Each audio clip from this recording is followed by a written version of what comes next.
What's up, ladies and gentlemen? My name is meteor, and today we are going to be starting a new Let's Play series where we will be playing Eco, which is a survival-based crafting. It's hard to pin down exactly what Eco is, but it's a great learning experience. And so we're going to jump into a new world. We're going to be jumping on to Towncraft Season 2, just because it's the first day that it is active, so we'll sort of be jumping in right from the get-go. And there's a couple of settings that it has all set up so that we can kind of have a better experience with it.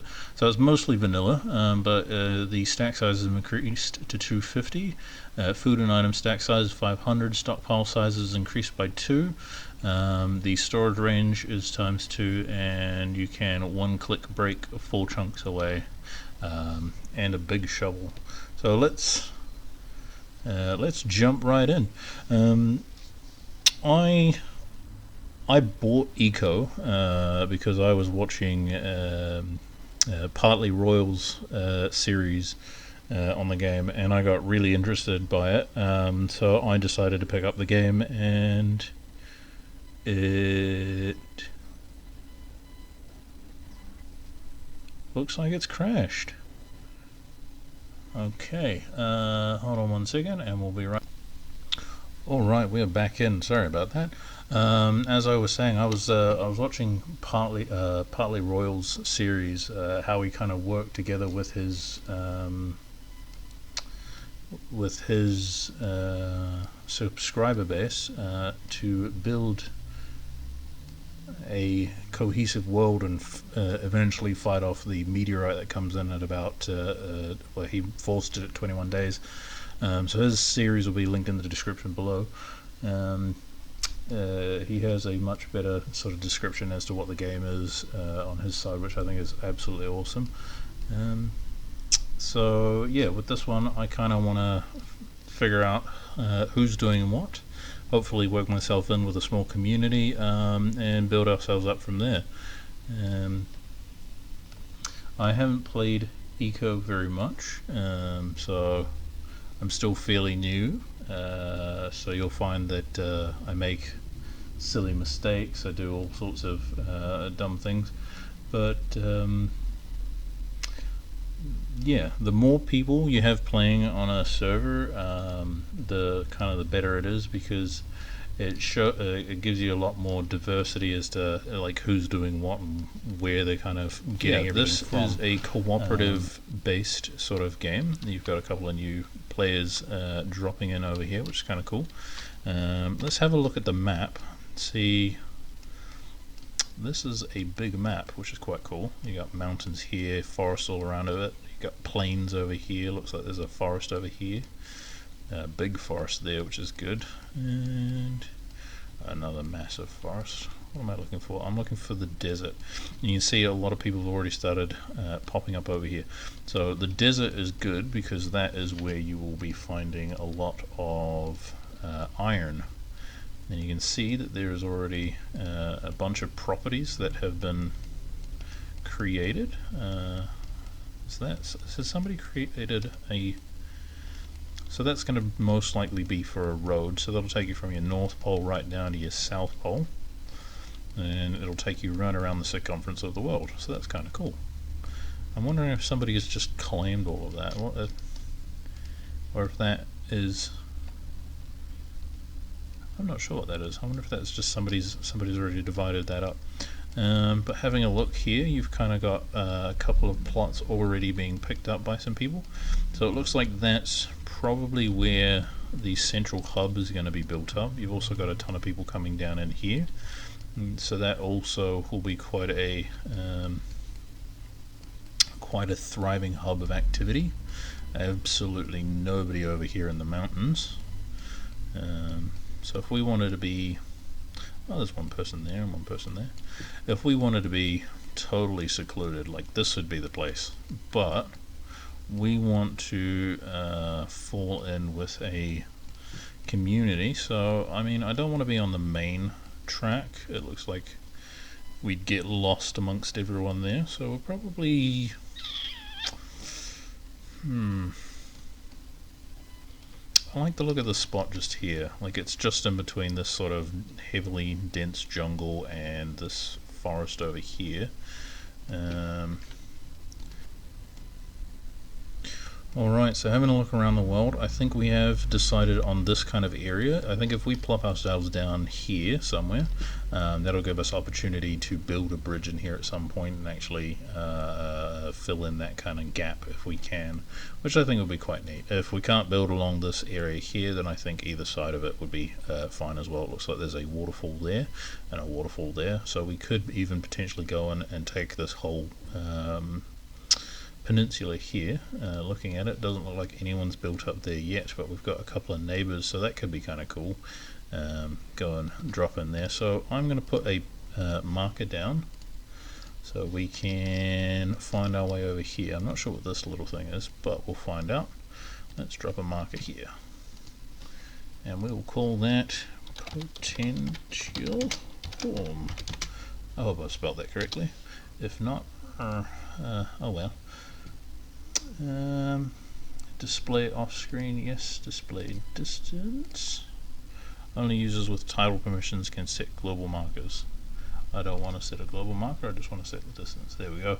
Okay, now that that has been set, let's head on over there. Alright, so we are here at our potential home spot.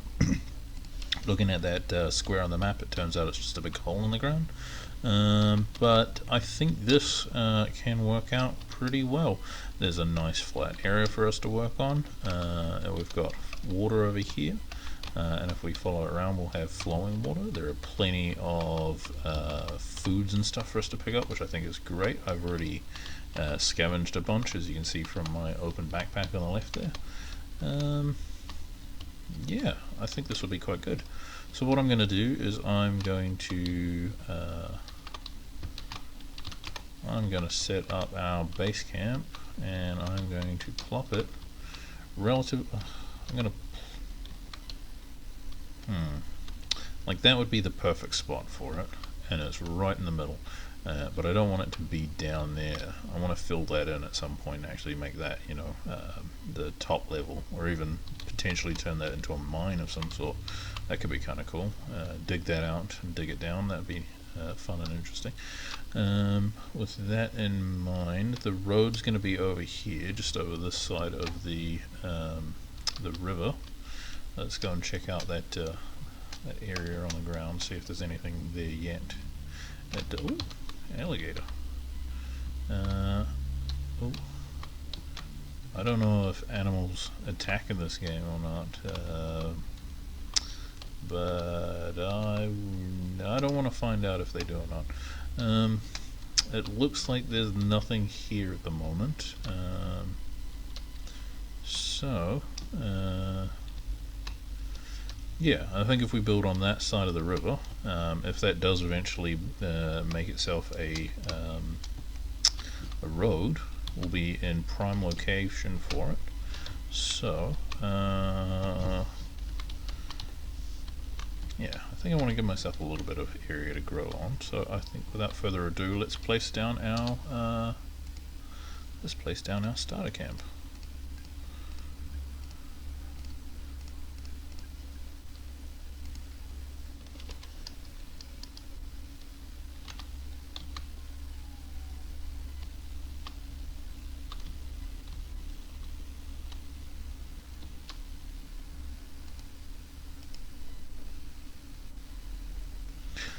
There we go, and we are now a resident of Madiratopolis. Definitely going to want to come up with a new name for that, but for the meantime, like we'll leave it as that, and we'll eventually come up with a name as we begin to build on what we want this area to be. So I think the first thing I want to do is clear out the area a little bit, make a nice spot for us to start working on, and I'll chop down a couple of trees and make myself a workbench, as well as get myself a bigger stockpile, because this thing here is not going to do us justice. It'll work for the sort of the meantime, but we're definitely going to want something bigger, and we're going to want it pretty quick. So what we could even do is dig that out and place it down there, but that limits us as to what we can build on. So I will catch you back here in a bit, and yeah, I'll see you soon. Start. Oh, right. Uptown, all the people you meet uptown, all the things you see uptown, all the people you greet uptown. Do you hear what I hear? Do you feel what I feel? Uptown, uptown, where the sky touches ground. Uptown, where the bright lights and soul, where the concrete is poured and so cold, where the bright lights and streets and narrow roads, where the silver and lit tends to go. Do you hear what I hear? Do they feel what I feel? Uptown, uptown, where the sky touches ground. Uptown, the stories untold, where the souls cannot be sold, where you can only just hope to see your future unfold. Do they hear what I hear? Do they feel what I feel? Uptown, uptown, where the sky touches ground. Uptown, and everything's so cold. Uptown.